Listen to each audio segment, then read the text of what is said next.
আজকে আপনাদের সাথে শেয়ার করব সোনালী মুরগি আলু দিয়ে, নতুন আলু, তাও আবার খেতে কিন্তু অসাধারণ মজা।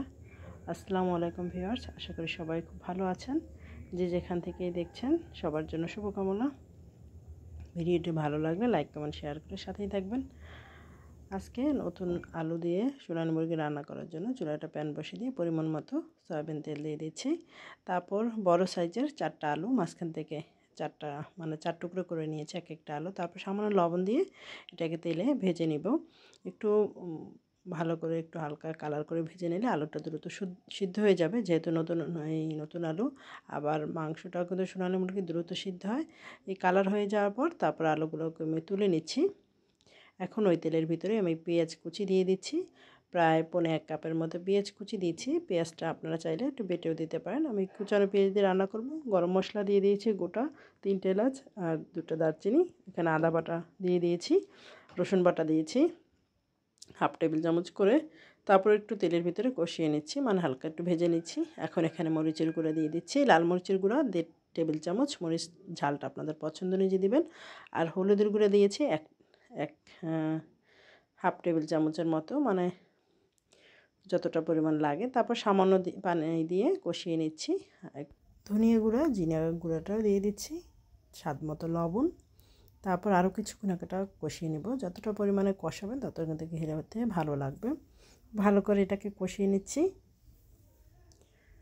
কষানোর শেষে তেলটা উপরে ভেসে উঠেছে, তখন আমি মাংসের টুকরোগুলো দিয়ে দিচ্ছি। এখানে একটা মুরগি নিয়েছি, এটা বড় সাইজের সোনালী মুরগি।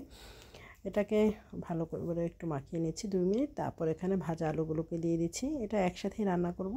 এটাও 2-3 মিনিট এভাবে মুরগি আর আলু কষিয়ে নিয়েছি। এরপর এখানে পরিমাণ মতো পানি দিয়ে দিয়েছি। এটা একটু যেহেতু ঝোল ঝোল রান্না করব, এই জন্য পানির পরিমাণটা একটু বেশি দিয়েছি। প্রায় 15 মিনিট এখানে জাল করে নিয়েছি। 15 মিনিট পর ঢাকনাটা তুলে দেখুন এটা একটু নেড়ে চেড়ে দিচ্ছি। আর আলুটা কিন্তু প্রায় সিদ্ধ হয়ে এসেছে, আর কিছুটা ঝোলটা মানে পরিমাণ মতো রেখে তুলে নেব। মাংসটা একদম হয়ে এসেছে। আমি এইরকমই রাখবো, একটু ঝোল ঝোল, কিন্তু এই মাংসটা ভালো লাগে। আলুটাও সিদ্ধ হয়ে গিয়েছে, কতটা সিদ্ধ হয়ে গেছে একটু ভেঙে দেখিয়ে দিলাম। আর এখন চুলাটা অফ করে দেবো। আর একটু গরম মশলা গুঁড়ো উপর থেকে দিয়ে দিচ্ছি, চাইলে জিরা টালা গুঁড়াও দিয়ে দিতে পারেন। গরম মশলা গুঁড়োটা দিয়ে আমি চুলাটা অফ করে দিচ্ছি। 1 মিনিটের মতো জাল করে একটু নেড়ে চেড়ে মিশিয়ে দিচ্ছি গরম মশলা গুঁড়া। গরম মশলা গুঁড়োটা যদি লাস্টে দেন যে কোনো খাবারে কিন্তু স্বাদটা অনেক বেড়ে যায়। এখন চুলাটা অফ করে দিব। আর এভাবে কিন্তু এই মাংসটা খুবই ভালো লাগে নতুন আলু দিয়ে। আপনারা বাসায় ট্রাই করবেন। আর ভিডিওটি ভালো লাগলে অবশ্যই লাইক কমেন্ট শেয়ার করে সাথেই থাকবেন। এখন একটা প্লেটে মানে বাটিতে তুলে নেব, একটু ঠান্ডা হয়ে গেলে। দেখুন কালারটা কিন্তু অসাধারণ হয়েছে, আর খেতেও কিন্তু সেই মজা হয়েছিল। আশা করি ভিডিওটি ভালো লেগেছে। আর নতুন নতুন ভিডিও দেখার জন্য সাথেই থাকবেন। কমেন্টস করে জানাবেন ভিডিওটি কেমন লাগলো। ধন্যবাদ সবাইকে। আল্লাহ হাফেজ।